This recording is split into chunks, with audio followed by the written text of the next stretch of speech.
పెద్దపల్లి జిల్లా పరిషత్ చైర్మన్ పుట్టా మధుపై అవిశ్వాస తీర్మానంపై ఉత్కంఠ నెలకొంది. పుట్టా మధుపై అవిశ్వాసం పెట్టడానికి జెడ్పీటీసీలు సిద్ధమైనట్లు తెలుస్తోంది. అవిశ్వాసం పెట్టాలని రహస్య మంతనాలు జరుపుతున్నట్లుగా సమాచారం.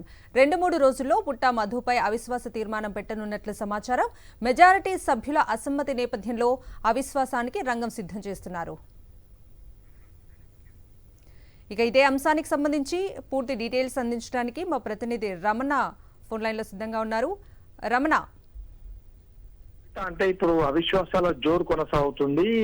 ఎక్కడ చూసినా అయితే ముఖ్యంగా నిన్నటిదాకా కూడా జమ్మికుంట మున్సిపాలిటీకి సంబంధించి అదేవిధంగా ఎంపీపీలకు సంబంధించి కూడా మల్యాల వెల్లటూరు వంటి అన్ని చూసాం. అయితే ఇప్పుడు పెద్దపల్లి జిల్లా పరిషత్ వంతు వచ్చిందని చెప్పి చెప్పుకోవచ్చు.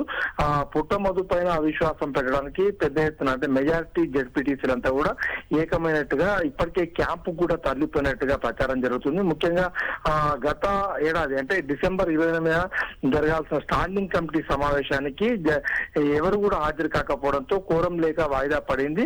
అయితే ఆ తర్వాత అవిశ్వాసానికి వీళ్ళంతా కూడా పూనుకున్నట్టుగా కొంత ప్రచారం జరిగింది. అయితే ఈ నేపథ్యంలో ఈ రోజు కూడా సమావేశాన్ని మిలీనియం బ్లాక్ లో రామగుండంలో ఏర్పాటు చేశారు. కానీ ఈ రోజు కూడా ఎవరు రాకపోవడంతో కోరం లేక మొత్తంగా జడ్పీ సమావేశం వాయిదా పడింది. అయితే మొత్తంగా అంటే దాదాపు 13 మంది జడ్పీటీసీలు ఉన్నారు. 13 మంది జడ్పీటీసీల్లో గత ఎన్నికల్లో బీఆర్ఎస్ 11 స్థానాలను గెలుచుకుంది, కాంగ్రెస్ 2 స్థానాలను గెలుచుకుంది. అయితే మొన్న గత ఎన్నికల కంటే ముందు అసెంబ్లీ ఎన్నికల కంటే ముందు బీఆర్ఎస్ కు సంబంధించిన కందుల సంధ్యారాయని బీజేపీకి వెళ్ళింది. ఆ తర్వాత కాంగ్రెస్ లో ఉన్న గంటారాములు అనే ఓదెల జెడ్పీటీసీ కాంగ్రెస్ వైపు రావడం జరిగింది. మొత్తంగా ఇప్పుడు 11 మంది జెడ్పీటీసీలు బీఆర్ఎస్ వైపు ఉన్నప్పటికీ కూడా మెజారిటీ సభ్యులంతా కూడా ఇప్పుడు పుట్టమధుకు వ్యతిరేకంగా అవిశ్వాస తీర్మానాన్ని ప్రవేశపెట్టినట్టుగా తెలుస్తుంది. ఈ నేపథ్యంలో 2-3 రోజుల్లో ఆ కాపీని కూడా కలెక్టర్ కు అందజేసే అవకాశం ఉన్నట్టుగా ప్రచారం జరుగుతుంది. ఈ నేపథ్యంలో వాళ్ళు క్యాంపు కూడా తరలిపోయినట్టుగా తెలుస్తున్న నేపథ్యంలో మొత్తంగా మనకు